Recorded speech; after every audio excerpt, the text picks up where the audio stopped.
کہ رسول اللہ کو علم غیب نہیں تھا، ایک فرقہ کہتا ہے کہ رسول اللہ کو علم غیب تھا۔ یہ دونوں پھر جنگیں چل رہی ہیں، WWE چل رہا ہے دونوں میں، ادھر ان کی طرف سے ایک آ رہی ہے زبردست والی، ان کو دیا منہ توڑ جواب رسول اللہ کو علم غیب نہیں تھا۔ ہوا کیا کہ ایک فرقے نے کہا رسول اللہ کو علم غیب نہیں ہے، انہوں نے دلیل کیا دی کہ بھائی جو علم اللہ تبارک و تعالیٰ کے پاس ہے، اللہ کے علاوہ کسی کے پاس علم غیب نہیں ہے۔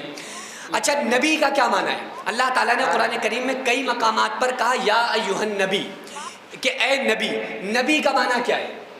نبی کا معنی علماء کے موجود کیا نبی کا معنی ہے؟ غیب کی خبر بتانے والا۔ نبی کہتے اس کو ہیں جو غیب کی خبر بتائے۔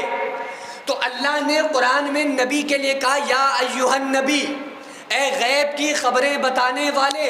1400 سال کے بعد ایک مولوی کھڑا ہو کے کہہ رہا ہے کہ نہیں، ان کو تو غیب تھا ہی نہیں۔ تو یہ بتاؤ اللہ بہتر جانتا ہے یا آج کا ملا بہتر جانتا ہے؟ تو جب اللہ جس کو نبی کہہ رہا ہے، اللہ جس کو کہہ رہا ہے کہ غیب کی خبر بتانے والے، اس کے بارے میں اعتراض بنتا ہی نہیں ہے۔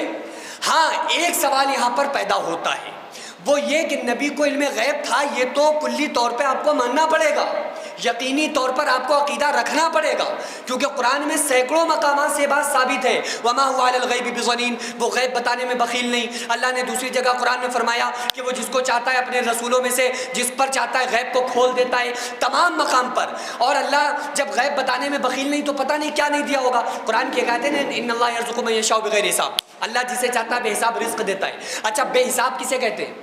جس کا کوئی حساب نہ ہو، جس کا پتہ نہ ہو، لمٹ نہ ہو۔ تو یار جب تمہیں ہم جیسے لوگوں کو جب رزق دینے کی اس نے بات کی تو کہا ہم بغیر حساب دیتے ہیں، یعنی ان لمیٹیڈ۔ تو وہ ان لمیٹیڈ ہوا یا لمیٹیڈ ہے؟ جو اللہ بغیر حساب کے ہمیں رزق دے رہا ہے وہ لمیٹیڈ ہے یا ان لمیٹیڈ ہے؟ بولیے۔ ان لمیٹیڈ ہماری نظر میں، کیونکہ ہمیں نہیں پتا، لیکن کیا اللہ کی نظر میں وہ ان لمیٹیڈ ہے؟ نہیں، اللہ کی نظر میں تو حساب ہے، لیکن ہم سے کہا تمہیں ہم نے بغیر حساب بے حساب دیتا ہوں، کوئی حساب تم نہیں لگا سکتے۔ جب ہمیں رزق کی دینے کی باری آئی تو اس نے بغیر حساب دیا، اور مصطفیٰ کو علم دینے کی باری آئی تو اس نے حساب لگایا ہوگا۔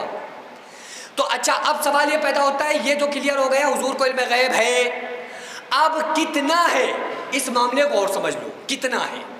دیکھو اگر کوئی انسان یہ عقیدہ رکھتا ہے کہ حضور صلی اللہ علیہ وآلہ وسلم کو علم غیب اتنا ہے جتنا اللہ کو تھا، تو وہ انسان مشرک ہو جائے گا۔ کون ہو جائے گا؟ مشرک۔ کیوں؟ کیونکہ اس نے مصطفیٰ کے علم کی برابری اللہ کے علم سے کر دی۔ اللہ کی ذات و صفات میں کوئی اس کا شریک ہمسر برابر نہیں ہے۔ تو اگر کوئی انسان اللہ کے رسول کے علم کو اللہ کے علم کے برابر سمجھے گا، وہ انسان مشرک ہو جائے گا، کافر ہو جائے گا۔ اسی طرح اور کسی بھی کمالات میں نبی کو یا مخلوق کو اللہ کے برابر سمجھنے والا انسان کافر ہو جائے گا۔ لیکن جتنا دیا کیا اس کا اندازہ یا اس کی لمٹ ہمارے پاس ہے؟ ہمارے پاس ہے؟ ہماری میموری 25 گرام کی دماغ کی، اس اپنی حقیر میموری میں کیا مصطفیٰ کا علم سما سکتا ہے؟ جب مصطفیٰ کا علم سما نہیں سکتا تو ہماری نظر میں حضور کا علم محدود ہوا یا لا محدود؟ تو ہم اپنے اعتبار سے بات کریں گے یا اللہ کی نظر سے بات کریں گے؟ ابے پہلے اللہ والی نظر تو پیدا کر۔ اور اللہ والی نظر کوئی پیدا کر سکتا ہے؟ جو کرنے کی کوشش کرے گا مذہب اسلام سے نکل جائے گا۔ اللہ کی نظر میں دنیا کی ہر چیز محدود ہے، لیکن ہماری نظر میں جو کچھ شان، جو کچھ علم، جو کچھ افضلیت، جو کچھ فضیلت، جو کچھ بلندیاں اللہ نے محبوب کو عطا فرمائی وہ سب ان لمیٹیڈ ہیں۔